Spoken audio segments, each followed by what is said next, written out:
bongo na mokolo malelo son éminence papa na biso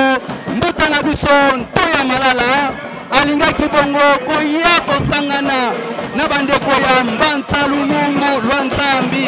kotala esengo kotala lolenge nini esengeli kosala misala ya mfumu Kimbangu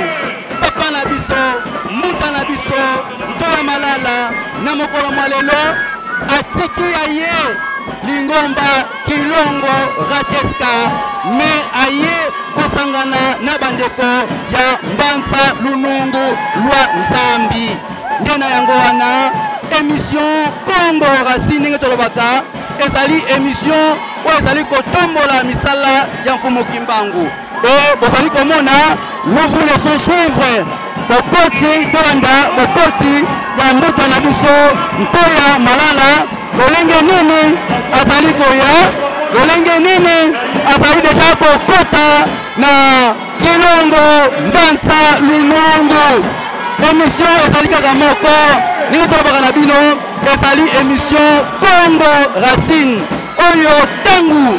mayayo tangu baevenema oyo yo eleki nde balongo bango moko bakolanda yango nde bozali komona mbuta na biso Ntoya Malala azali kosala antenne ye en tout cas bandeko balandi ezalaka nde boye esengo vraiment ezali makasi tolanda na bokebi nyonso merci